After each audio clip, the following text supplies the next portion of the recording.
Have you ever felt like life had written you off? That no matter how hard you tried, the world just wouldn't give you a chance? This is the true story of a young boy who had every reason to give up, but chose to rise. A story of pain, persistence, and purpose. Stay with me as we journey through his life. A journey that proves that when the odds are against you, your spirit is all you need. This is Against All Odds. In a forgotten village wrapped in a cloud of red dust and far from the world's attention, lived a boy named Samuel. The earth was dry, the roofs were rusted, and opportunity was a stranger. His father, a bent man with tired eyes, repaired bicycles for villagers who could barely afford him. His mother had passed when Samuel was 5, leaving behind silence, sorrow, and a younger sister, Ada. At age 8, Samuel walked 6 kilometers barefoot to a small crumbling school. His shirt was oversized and torn. He had no shoes, no pencils, no notebooks, yet his eyes held fire. He sat on the floor absorbing every word from the teacher like his life depended on it. He had a dream to become a doctor, not because he had seen one, but because he watched people suffer from treatable illnesses. He had seen his mother die from one. But dreams in this village were often buried before they grew. His classmates mocked him. "Doctor, with your sandals made of rope?" The teacher pitied him, but even she knew Samuel was different. He asked questions no one else dared. He waited behind after school just to touch old torn textbooks. One rainy evening, as the sky roared and the road turned to mud, Samuel encountered a moment that would crack the door of destiny wide open. But it began with a car stuck in the road and a man in need of help. The rain battered down like angry fists from heaven. Thunder rolled across the hills. Samuel, drenched and shivering, heard the growl of an engine. Ahead, a black Mercedes was stuck in the mud. A well-dressed man inside was shouting into a phone, cursing the weather. Without a word, Samuel dropped the school bag and pushed. His tiny frame strained. Mud covered him head to toe. The man inside stared, stunned. No other villager had stopped. But this barefoot boy, soaked, skinny, silent, was pushing with all his might. With one final heave, the car lurched forward and rolled onto solid ground. Samuel fell to his knees, exhausted. "What's your name?" the man asked, stepping out. "Samuel." The man studied him, said nothing, then handed him a handkerchief and drove off. A week later, that same man would walk into Samuel's school, holding a letter that would make the villagers whisper and change the boy's life forever. During morning assembly, the headmaster interrupted with unexpected news. A visitor had come to see Samuel. Whispers filled the courtyard. Samuel stepped forward, heart pounding. It was a man from the car, Mr. Olumide, a retired university professor turned philanthropist.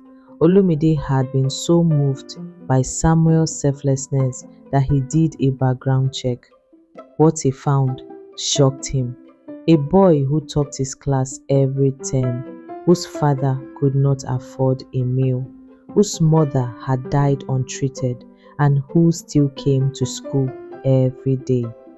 The letter he held was an offer, full sponsorship to a prestigious city school, uniforms, books, food, and housing. The village exploded with gossip. Some called it a miracle, others called it a trick.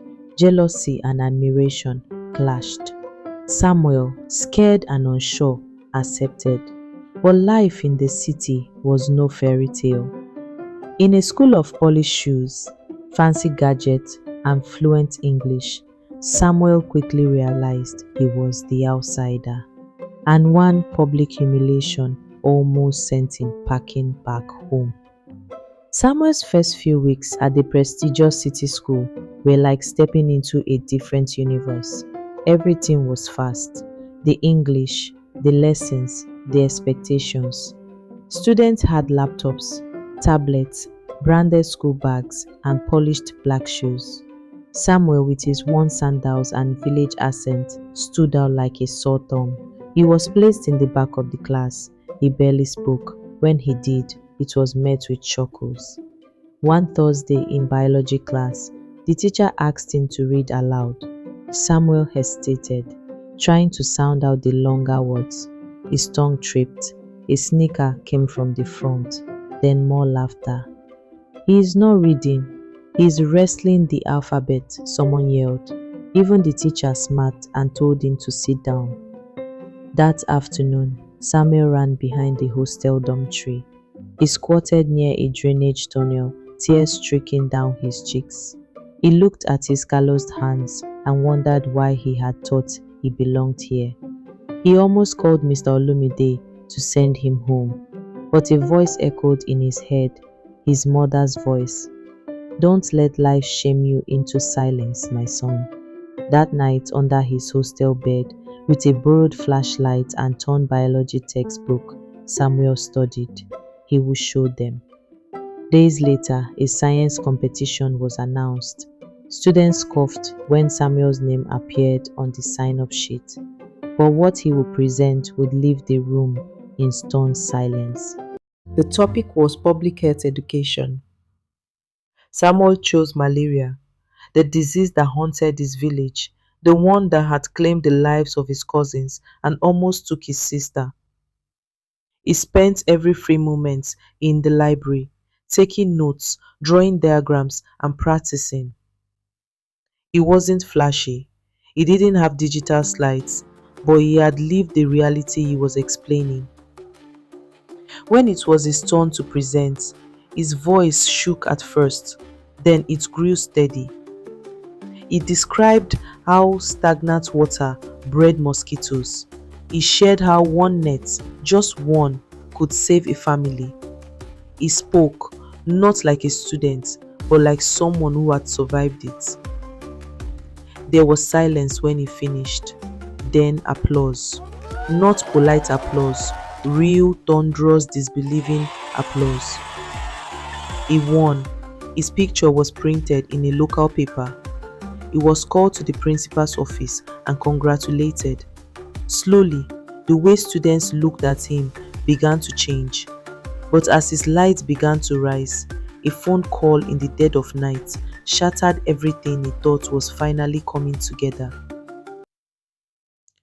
The call that broke him. The call came just after midnight. The hostel matron woke him gently. "Your father is gone." Samuel sat up, heart pounding. "Gone where?" "He passed away. Stroke. It happened so fast." The ground shifted beneath him. His protector, his quiet supporter, the man who repaired bicycles to pay for pencils, gone. He went home for the burial, his school uniform wrapped in a small nylon bag. The house was still. Ada, his little sister, stared up at him with hollow eyes. "What now?" she whispered. Samuel felt the weight of the world crash onto his 17-year-old shoulders. He didn't cry at the funeral. He didn't speak. But that night, as he looked at the crumbling ceiling of their family home, he made a vow. He would rise. For Ada, for his father, for the little boy who once walked barefoot with a head full of dreams. Back at school, a mysterious envelope slid under his door one morning. Its contents would take him further than he ever imagined, but also into a world even more isolating than before. The envelope contained news that felt surreal. Samuel had been awarded a scholarship to study medicine in the United Kingdom. Thousands had applied, few had been chosen. He was one. In the airport, he looked out the terminal window, heart thudding. He had never been in a plane, never seen an escalator. Everything looked shiny and strange. When he arrived in London, the cold hit him first, like walking into ice. Then came the culture shock. Accents he barely understood, meals he couldn't pronounce, a world so fast and unfamiliar, he felt like a ghost. He failed his first anatomy quiz. The lecturer didn't even look at him, but Samuel had been here before, the outsider, the struggler.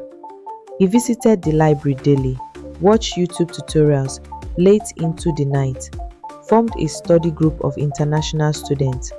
Slowly, he began to rise again. But as graduation neared, a medical emergency would occur. A child poisoned, the senior doctor panicked, and in the chaos, it was Samuel who would be called to act. The child convulsed, nurses scrambled, the senior doctor froze, whispering, "I don't know what to do." Samuel stepped forward. He remembered a rare antidote protocol from a Nigerian medical journal he had once read in school, an article most had forgotten. With calm precision, he administered the right dosage. The child's breathing stabilized. Afterward, the hospital board called him in. "Where did you learn that?" they asked. "A dusty book in a dusty classroom," he replied. He graduated top of his class.